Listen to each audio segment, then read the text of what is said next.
The Los Angeles Lakers are going to be a play-in team this year. I think the Suns are going to surpass them for the 6th seed, I think, rather quickly, and they're not going to give that position back. It doesn't make sense because Dillon Brooks is hurt, and the Lakers have significantly more star power, and it's the NBA where stars seem to matter more than anything else. And there was no reason why a team filled with LeBron James, who despite his age is still one of the 15 best basketball players in the world, Austin Reaves, who's a really good player in his own right, and Luka Doncic, one of the 5 best players in the world, there was no reason why they should be a play-in team with those 3 guys, but it's going to happen. And the Suns are going to surpass them because the Suns have 2 things that the Lakers do not. 1, shooting. The Suns are 14th in the NBA in three-point percentage at 36%, which doesn't sound great. But then you throw in the fact that they're taking 43s a game.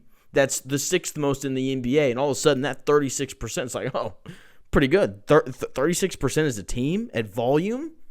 Pretty good. Meanwhile, the Lakers are 19th in the NBA in three-point shooting at 35%.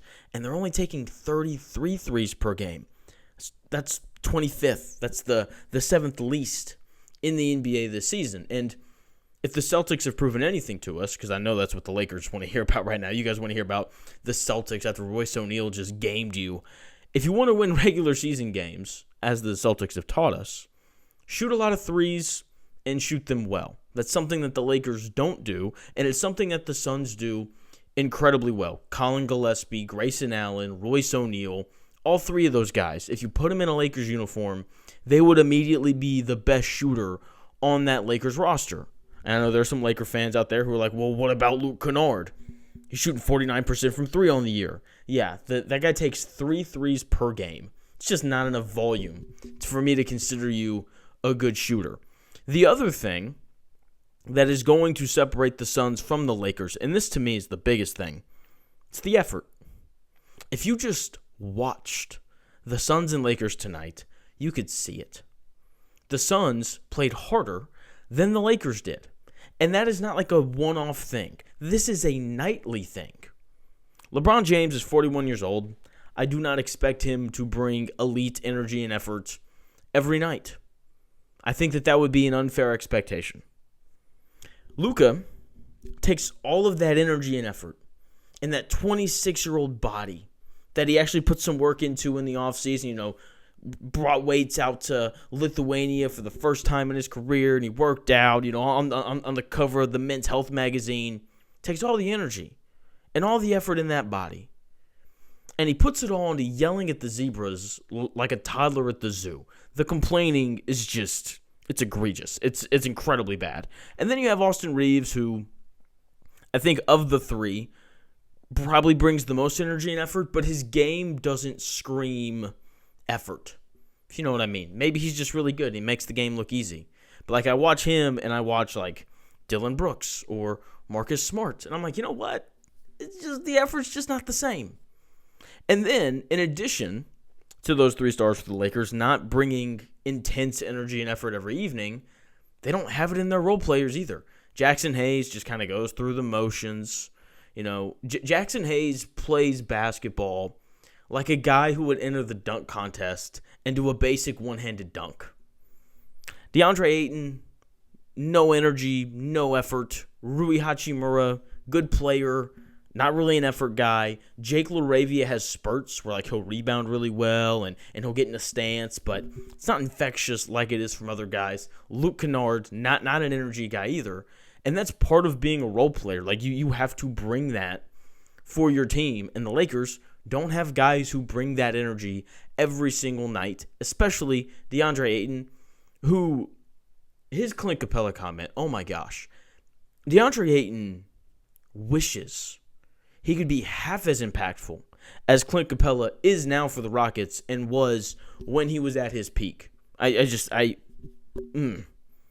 tone down. Anyway. Meanwhile, the Suns loaded with energy and effort players. Colin Gillespie plays hard every night. Dillon Brooks has been their second-best player this year. Energy and effort every night. I'm going to say his name wrong because I always do. Iguodala tonight everywhere, on the glass, in a stance, just playing hard, going after loose balls, playing with active hands, all over the place. Ryan Dunn plays incredibly hard. Royce O'Neal, been around a minute. That dude plays with energy and effort every night. And that immense amount of effort that we see the Suns play with night in and night out, you saw it once again tonight. And it didn't matter that they didn't have their two best players, Dillon Brooks, out. Devin Booker, out. Didn't matter because they played with more intensity and more urgency than the Lakers did. And that is ultimately the Lakers' biggest issue. Like, we can go through the shooting, but ultimately they can't guard, and they can't guard because their effort isn't there, and their three best players are cones. Okay, and they don't have a center to protect those three cones when they get beat off the bounce. Marcus Smart, I think, is the only guy for the Lakers who consistently plays with the proper energy and effort needed for what is a lackluster roster. It's just the reality of it. They don't play hard enough to win, especially in the Western Conference with how deep and loaded it is this year. Also, Luka's usage rate, way too high.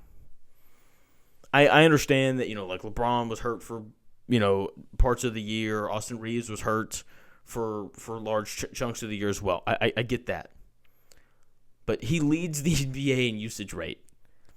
When you're playing with LeBron James and Austin Reaves, you should not lead the NBA in usage. Luka does. If you watch the game tonight, he ran every possession at the end of the game. And you'll notice that the one good shot they got, they swung the ball. Marcus Smart drives from the corner, throws it to the opposite wing/corner, kind of where the break begins. Austin Reaves is wide open, boom, and he hits a three.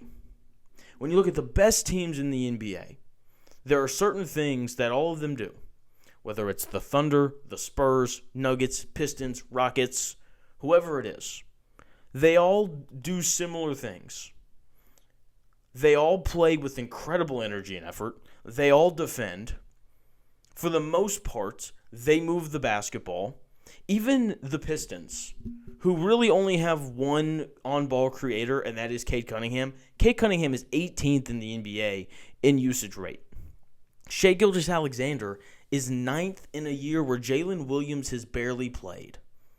Meanwhile, Luka, playing with Austin Reaves and LeBron James, is first, and that's an issue. The heliocentric one guy doing everything on offense doesn't work anymore. Nobody does that. The teams that do are on the brink of being in the play-in, the Lakers. Last point on this. The Suns also have a much easier schedule down the stretch compared to the Lakers. The Lakers have the 14th toughest schedule remaining, and the Suns have the 21st toughest schedule remaining, which means tanking teams. The Suns are going to play more tanking teams than the Lakers are. They're currently one game back of the Lakers in the standings right now. The Lakers are 6th. The Suns are 7th. Don't move your hands back and forth. And by the end of the year, I think that the Suns will surpass the Lakers. They will make the playoffs, and the Lakers will be the 7th seed, and they'll be fighting. They'll be in the play-in, getting ready to play the Spurs or the Thunder in the first round of the NBA playoffs. Thank you for watching the video. Like, subscribe, comment your thoughts on my take. It's the beauty of sports. We can talk back and forth about these things. Thank you again for watching the video. I'll talk to you again soon.